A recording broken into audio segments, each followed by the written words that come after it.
Good evening, Windsor. It's Angie. It is Tuesday, St. Patrick's Day, March 17th, 2020.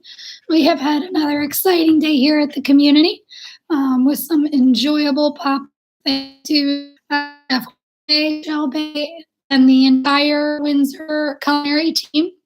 Uh, Excited, I guess, not excited to be able to give you yet another update here on Touchdown.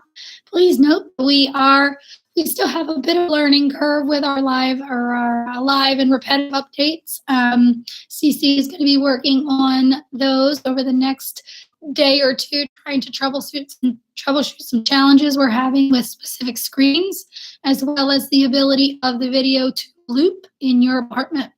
However, to accommodate for that, we are going to be rolling the video tomorrow morning as well, so that residents might watch as you're passing a common area TV. You did miss the initial playing of the update tonight.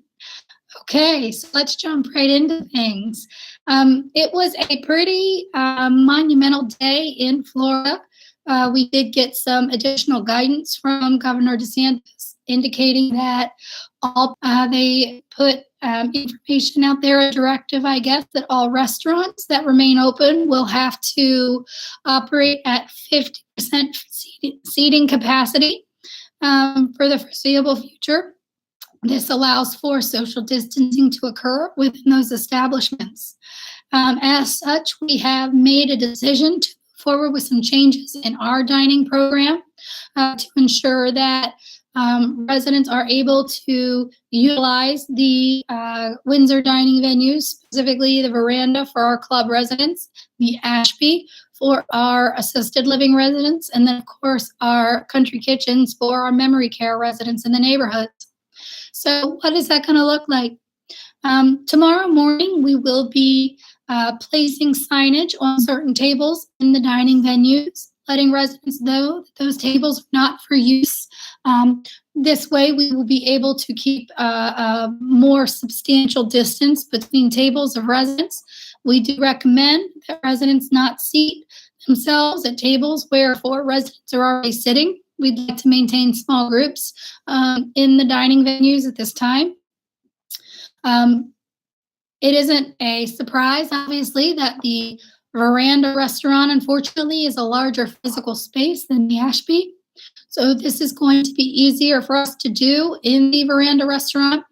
The Ashby restaurant, because of the size, does pose a more significant challenge. So to abate that, we are going to be going to scheduled dining seatings in the Ashby.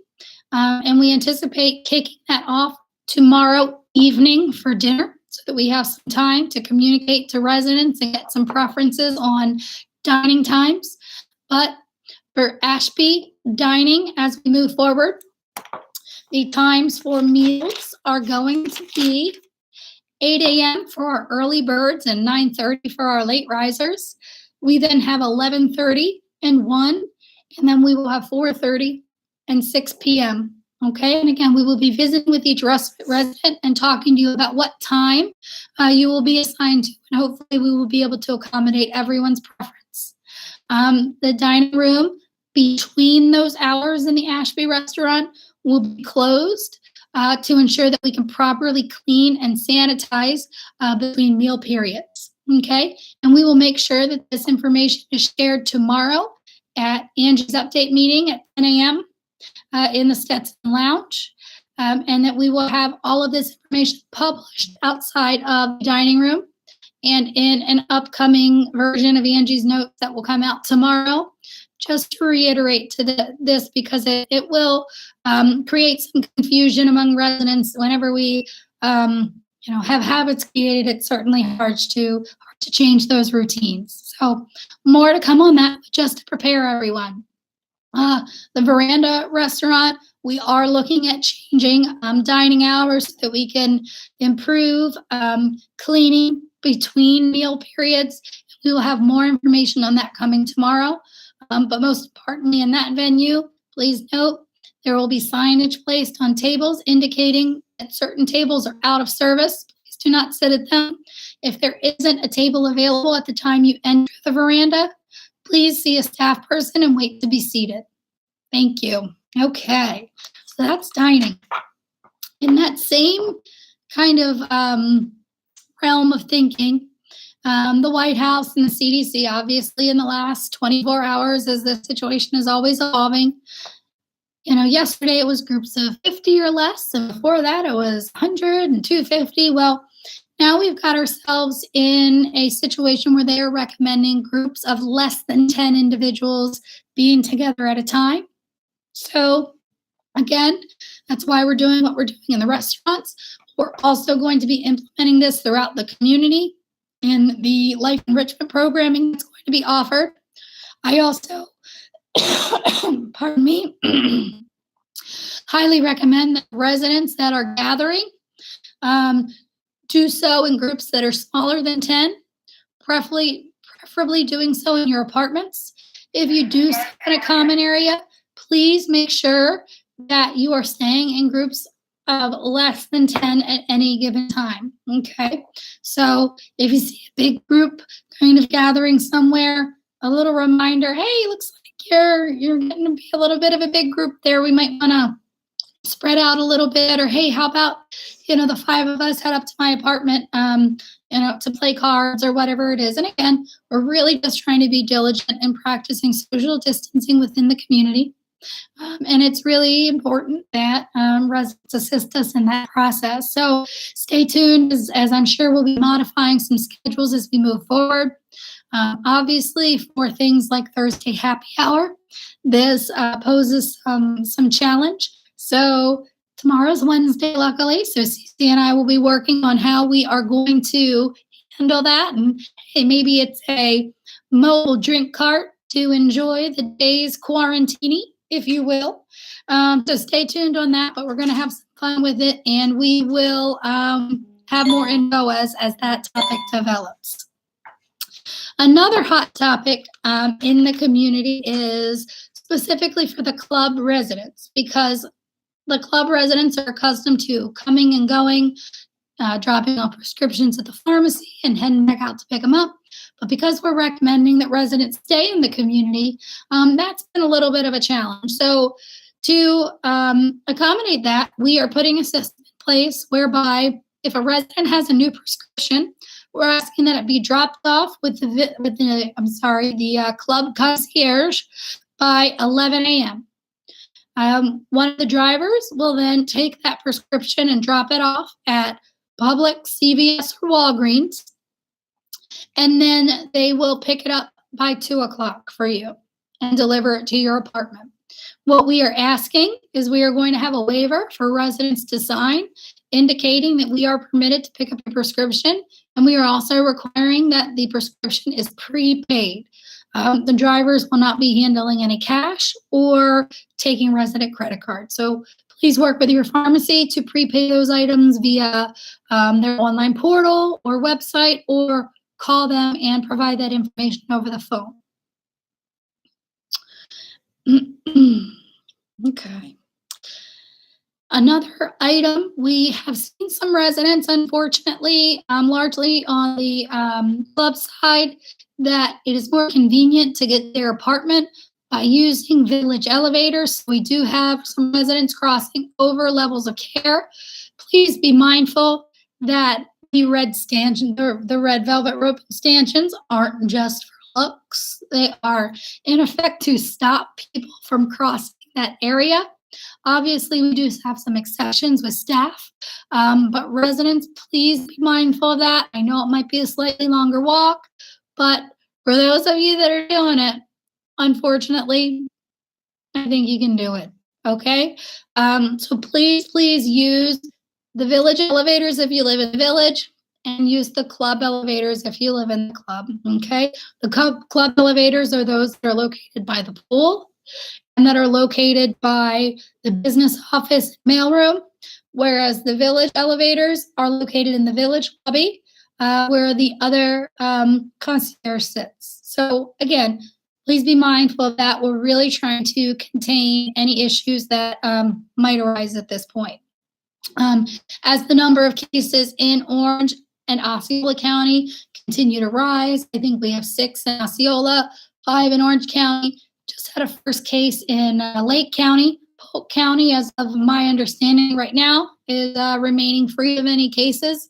But we have seen growth in the last couple of days, and that's concerning. So again, our efforts continue to be critical for the safety of the community, and to keep us healthy going forward. The longer we can stay healthy, the better we will be as a whole. So we need everyone to do their part throughout this process. And I know it's going to be hard and it's unwelcome, but again, we have to think as a community, not as individuals, and how do my actions potentially affect my neighbors? And that's just one of the responsibilities of living in a community like Windsor. So we thank the residents who are so far being compliant and helpful. And very honestly, that is the absolute large majority. We just have a couple of blips that we need to address along the way.